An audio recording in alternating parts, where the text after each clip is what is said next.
नमस्कार दोस्तों, आप सभी का स्वागत है आपके अपने YouTube चैनल DSSDGK में। दोस्तों, मैं आज आप लोगों के लिए लेकर आया हूँ वैदिक सभ्यता से संबंधित कुछ महत्वपूर्ण प्रश्न जो बहुत सारे एग्जामों में पूछे गए प्रश्न हैं। तो चलिए दोस्तों, बिना समय गंवाए शुरू करते हैं। आज का पहला प्रश्न है, भारतीय परंपरा में वेदों को क्या कहा जाता है? तो भारतीय परंपरा में वेदों को अपौरुषेय कहा जाता है। अगला क्वेश्चन है दोस्तों, ऋग्वैदिक काल माना जाता है। तो ऋग्वैदिक काल माना जाता है 1500 ईसा पूर्व से 1000 ईसा पूर्व के समय को ऋग्वैदिक काल माना जाता है। अगला क्वेश्चन है दोस्तों, प्रोफेसर हरमन जैकोबी के अनुसार ऋग्वेद की ऋचाएं कब संकलित की गईं? तो ये संकलित की गई थी 4500 ईसा पूर्व से 2500 ईसा पूर्व के समय के बीच। 4500 ईसा पूर्व से 2500 के ईसा पूर्व के समय के बीच ऋग्वेद की ऋचाएं संकलित की गईं। अगला क्वेश्चन है दोस्तों, वेद त्रयी कहा जाता है। तो वेद त्रयी कहा जाता है ऋग्वेद, सामवेद और यजुर्वेद को। इन तीनों वेदों को वेद त्रयी कहा जाता है। वेद त्रयी में अथर्ववेद शामिल नहीं होता। इस बात का आपको ध्यान रखना है कि वेद त्रयी में अथर्ववेद शामिल नहीं है। और ये क्वेश्चन बहुत ही मोस्ट इंपोर्टेंट क्वेश्चन है, बहुत सारे एग्जाम में पूछा जा चुका क्वेश्चन है। अगला क्वेश्चन है दोस्तों, ऋग्वेद ऋग्वेद में कितने मंडल था, कितने सूक्त हैं? तो ऋग्वेद में 10 मंडल तथा 1028 सूक्त हैं। अगला क्वेश्चन है, ऋग्वेद के दूसरे मंडल से सातवें मंडल को क्या कहा जाता है? तो ऋग्वेद के दूसरे से सातवें मंडल को कहा जाता है वंश मंडल। कौन सा मंडल? वंश मंडल। अगला क्वेश्चन है दोस्तों, ऋग्वेद में नवे मंडल को क्या कहा जाता है? तो ऋग्वेद में नवे मंडल को कहा जाता है सोम मंडल। अगला क्वेश्चन है दोस्तों, चारों वर्णों, कौन कौन से चारों वर्ण हैं? ब्राह्मण, क्षत्रिय और वैश्य, शूद्र की उत्पत्ति का साक्ष्य किस मंडल में मिलता है? तो ये मिलता है 10वें मंडल के पुरुष सूक्त में। 10वें मंडल के पुरुष सूक्त है जहां पर ये चारों वर्णों का वर्णन हुआ है। अगला क्वेश्चन है दोस्तों, कौन सा वेद गद्य और पद्य दोनों में है? ये बहुत ही मोस्ट इंपोर्टेंट क्वेश्चन है। तो ये यजुर्वेद जो है गद्य और पद्य दोनों में है। अगला क्वेश्चन है दोस्तों, ऋग्वेद काल की सबसे महत्वपूर्ण नदी कौन थी? तो ऋग्वेद काल की सबसे महत्वपूर्ण नदी थी सिंधु नदी। अगला क्वेश्चन है दोस्तों, ऋग्वेद के तीसरे मंडल में उल्लेख है। तो ऋग्वेद में तीसरे मंडल में किसका उल्लेख है? तो गायत्री मंत्र का उल्लेख है। ऋग्वेद के तीसरे मंडल में गायत्री मंत्र का उल्लेख है। अगला क्वेश्चन है, ऋग्वेद में सर्वाधिक पवित्र नदियों की माता किस नदी को कहा जाता है? तो ये कहा जाता है सरस्वती नदी को। सरस्वती नदी को। अगला क्वेश्चन है, सबसे नया वेद कौन सा है? तो सबसे नया वेद है अथर्ववेद, और ये अथर्ववेद वेदत्रयी में नहीं आता। अगला क्वेश्चन है दोस्तों, वेदों की टीकाओं को क्या कहा जाता है? तो वेदों की टीकाओं को कहा जाता है ब्राह्मण ग्रंथ। ये सभी क्वेश्चन ध्यान में रखिएगा, बहुत ही मोस्ट इंपोर्टेंट क्वेश्चन है दोस्तों। ऋग्वेद में कितनी नदियों का जिक्र हुआ है? तो ऋग्वेद में 21 नदियों का जिक्र हुआ है। कितनी नदियों का? 21 नदियों का। अगला प्रश्न है, ऋग्वैदिक काल में श्रेष्ठ लोगों की संस्था को क्या कहते हैं? तो ऋग्वैदिक काल में श्रेष्ठ लोगों की संस्था को कहते हैं समिति। क्या कहते हैं दोस्तों? समिति। अगला क्वेश्चन है, वैदिक काल में ऊनी कपड़ों को क्या कहा जाता है? तो वैदिक काल में ऊनी कपड़ों को सामूल्य कहा जाता था। क्या? सामूल्य। अगला क्वेश्चन है, ऋग्वेद काल में किला तोड़ने वाला देवता किसे कहा गया है? तो किला तोड़ने वाला देवता इंद्र को कहा गया। किसको? इंद्र को कहा गया है। अगला क्वेश्चन है दोस्तों,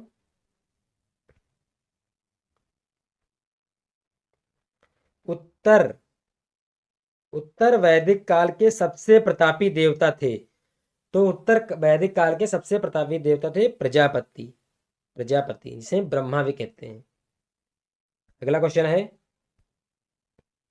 शूद्रों के देवता जिसका संबंध पशुओं से था, तो वो कौन से देवता थे? वो देवता थे पूषण। इनका संबंध किससे था? पशुओं से था। अगला क्वेश्चन है दोस्तों, आश्रम व्यवस्था का सर्वप्रथम उल्लेख किस उपनिषद में मिलता है? तो आश्रम व्यवस्था का सर्वप्रथम उल्लेख मिलता है छांदोग्य उपनिषद में। किस उपनिषद में? छांदोग्य उपनिषद में। अगला क्वेश्चन है दोस्तों, आर्यों के मनोरंजन के मुख्य साधन थे, तो कौन कौन से साधन थे जो आर्यों के मनोरंजन के थे? मुख्य साधन, तो ये पहला साधन था संगीत, और दूसरा था रथ दौड़, ध्रुत कीड़ा एवं घुड़दौड़। ये चार जो साधन थे आर्यों के मनोरंजन के साधन थे। अगला क्वेश्चन है दोस्तों, ऋग्वेद में नाई को क्या कहा जाता था? तो ऋग्वेद में नाई को क्या कहा जाता था? वक्ता। वक्ता कहा जाता था दोस्तों। अगला क्वेश्चन है, वैदिक काल में राजा जनता से जो कर वसूल करता था उस कर को क्या कहा जाता था? तो उस कर को कहा जाता था बलि। उस कर को क्या कहा जाता था दोस्तों?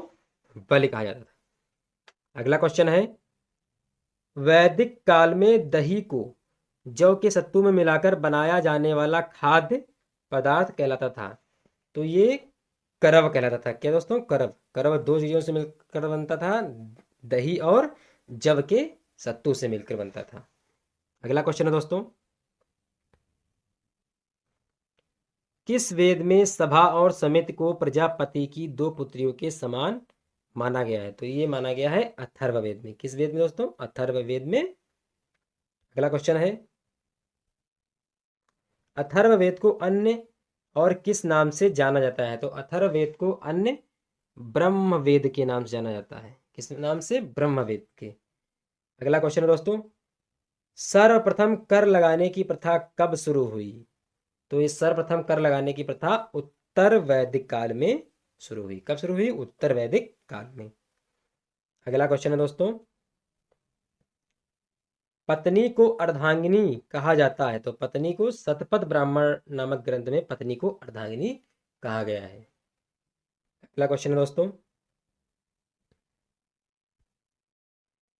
ओम शब्द का सर्वप्रथम वर्णन किस उपनिषद में मिलता है? तो ओम शब्द का सर्वप्रथम वर्णन मिलता है बृहदारण्य उपनिषद में। किस उपनिषद में? बृहदारण्य उपनिषद में।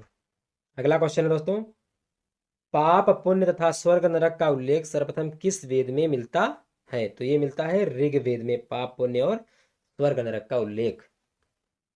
अगला क्वेश्चन है दोस्तों, ऋग्वेद काल में चिकित्सक को क्या कहा जाता था? तो चिकित्सक को कहा जाता था भेषज। क्या कहा जाता था दोस्तों? भेषज। अगला क्वेश्चन है,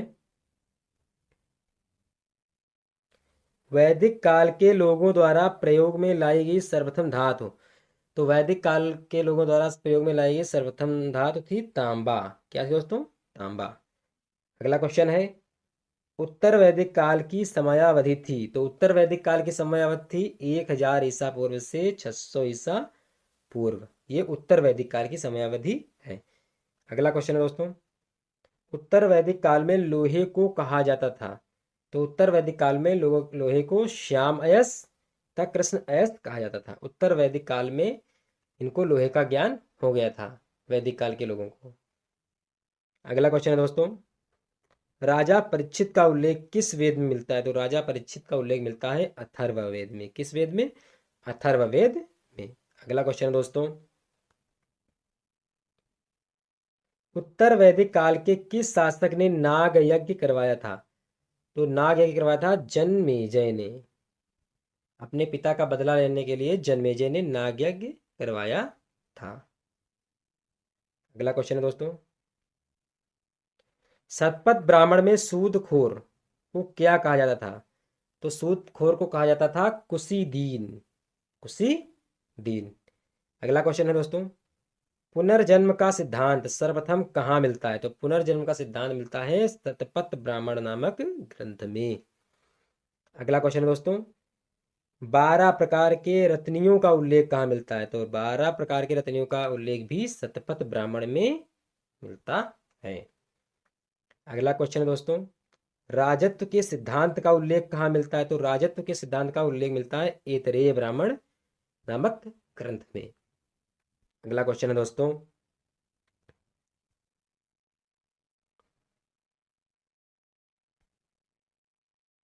किस उपनिषद में इतिहास पुराण को पंचम वेद कहा गया है? तो छांदोग्य उपनिषद में इतिहास को पंचम वेद कहा गया है। अगला क्वेश्चन है, गोत्र व्यवस्था कब स्थापित हुई? तो गोत्र व्यवस्था स्थापित हुई थी उत्तर वैदिक काल में। उत्तर वैदिक काल में गोत्र व्यवस्था स्थापित हुई।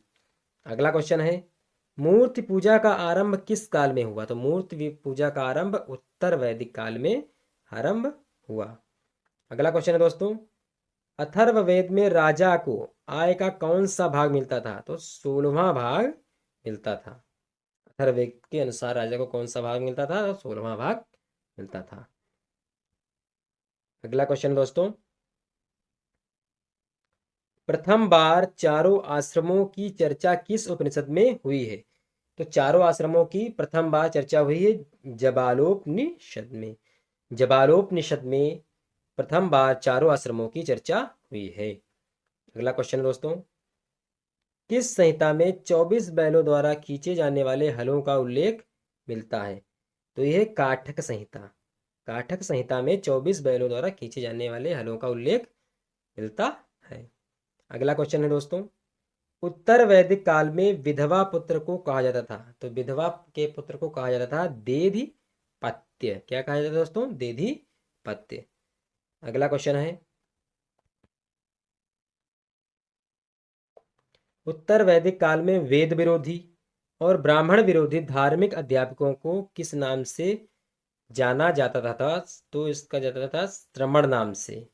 जो वेद का विरोध और ब्राह्मण ग्रंथों के विरोधी थे उनको श्रमण नाम से जाना जाता था अध्यापकों को। आगे बढ़ते हैं दोस्तों, यहाँ पे कुछ ऋषि और उनसे संबंधित मंडल के बारे में बताया गया है कि कौन से ऋषि किस मंडल में संबंधित थे। तो पहले ऋषि हैं गृहस्थम, गृत्समत। कौन से ऋषि हैं? गृत्समत। तो ये ऋग्वेद के द्वितीय मंडल से संबंधित हैं। और अगले ऋषि हैं विश्वामित्र। तो विश्वामित्र तृतीय मंडल से संबंधित हैं। अगले ऋषि हैं वामदेव। वामदेव संबंधित हैं चतुर्थ मंडल से। अत्रि ऋषि संबंधित हैं पंचम मंडल से। अगले ऋषि हैं भरद्वाज। भरद्वाज संबंधित हैं षष्ठ मंडल से। और वशिष्ठ जी संबंधित हैं सप्तम मंडल से। तो इसको याद कर लीजिएगा, ग्रस्तमत द्वितीय मंडल से, विश्वामित्र तृतीय मंडल से, वामदेव चतुर्थ मंडल से, अत्रि पंचम मंडल से, भारद्वाज षष्ठ मंडल से और वशिष्ठ सप्तम मंडल से संबंधित हैं। और ये सभी ऋग्वेद के मंडल हैं। आगे बढ़ते हैं दोस्तों,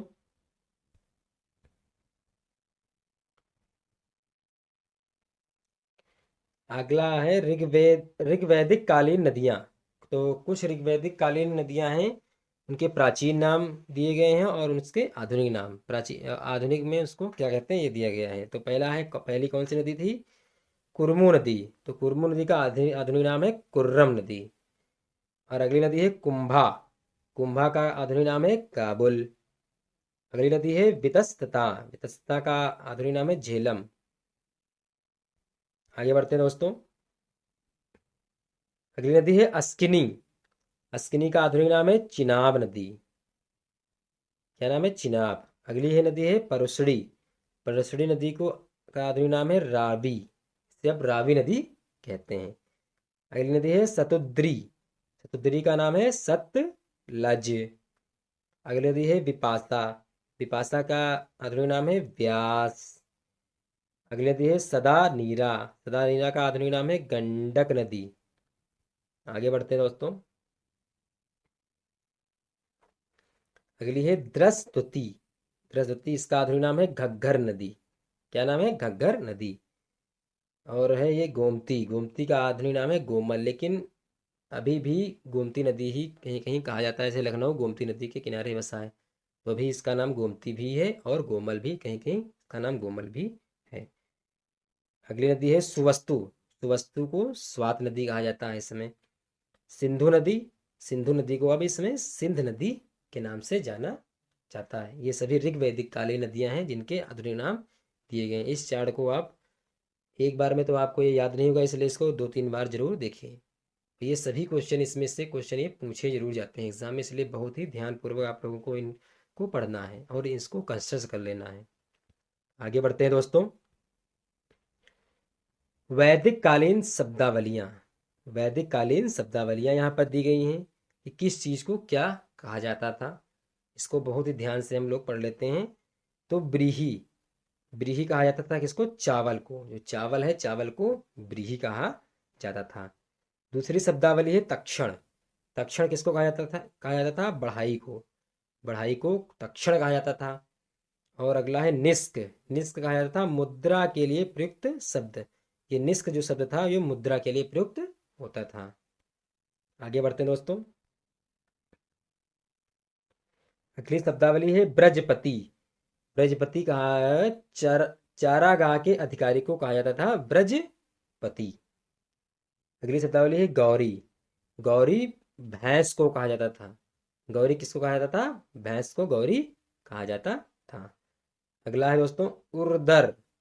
उर्दर ये अनाज नापने वाले पात्र के लिए प्रयुक्त शब्द था। उर्दर जो ये अनाज नापने वाले पात्र के लिए प्रयुक्त शब्द है। अगला है शब्दावली किनांस। किनांस हल वाहे को किनांस कहा जाता था। अगला दोस्तों स्थवी। स्थवी अनाज जमा करने वाले कुठार। अनाज जमा करने वाले कुठार को क्या कहा जाता था? स्थवी। आगे बढ़ते हैं दोस्तों। करीस। करीस कहा जाता था गोबर को। गोबर या खाद को करीस कहा जाता था। अगला है परजन्य। परजन्य कहा जाता था बादल को। बादल को परजन्य कहा जाता था। अवट। अवट कहा जाता था कुएं को। कुएं को अवट कहा जाता था। अगली शब्दावली है सीता। हल से बनी नालियों को क्या कहा जाता था? सीता कहा जाता था। अगली शब्दावली है उर्वरा। उर्वरा जुते हुए खेतों को उर्वरा कहा जाता था। आगे बढ़ते हैं दोस्तों। ब्रश। ब्रश कहा जाता था बैल को। अभी भी ब्रश संस्कृत शब्द है ये ब्रश। अभी भी बैल को संस्कृत में ब्रश ही कहा जाता है। अगला है लांगल। लांगल कहा जाता था हल को। अगला है दोस्तों भाग दुध। ये कर संग्रह अधिकारी होता था जिससे कहा जाता था भाग दुध। अगला है संग्रहीता। संग्रहीता कहा जाता था कोषाध्यक्ष या खजांची, जो खजाने का मालिक होता था, जो खजाने की देखरेख करता था, उसे संग्रहीता कहा जाता था। अगला है क्वेश्चन, अगला है दोस्तों महिषी। महिषी कहा जाता था पटरानी को। जो राजा की रानी होती थी उसे पटरानी को क्या महिषी कहा जाता था। और महिषी संस्कृत शब्द है। महिषी का मतलब भैंस भी होता है। यानी कि आप लोग समझ सकते हैं कि पटरानी किसके समान थी। अगला है दोस्तों सूत। सूत कहा जाता था सारथी को। आप लोगों ने बहुत सीरियल देखा होगा सूत पुत्र कर्ण, तो वो सारथी का ही बेटा था कर्ण, तो सूत को सारथी कहा जाता था। अगला है ग्रामणी। ग्रामणी गांव के मुखिया को ग्रामणी कहा जाता था। आप ये जितने भी शब्दावली हैं अपने मन से एक ट्रिक बना लीजिए। उस ट्रिक से आप जब इसको याद करेंगे तो आपको जल्दी याद हो जाएगी। अगर हम ट्रिक बनाएंगे तो वो हमारी ट्रिक होगी, लेकिन आप जब अपने मन से कोई ट्रिक बनाकर याद करेंगे तो वो आपको याद रह जाएगा दोस्तों। इसलिए सभी क्वेश्चन को बनाने के लिए कोई ना कोई ट्रिक हो। तो चलिए आगे दो शब्द बचे, इनको भी देख लेते हैं। छत्र। छतरी। छतरी ये प्रतिहारी को छतरी कहा जाता था। अगला है अक्षवाप। अक्षवाप पासे के खेल में राजा का सहयोगी होता था, इसे अक्षवाप कहा जाता था। तो आज के लिए दोस्तों इतना ही। आशा करता हूँ कि आपको ये वीडियो पसंद आया हो।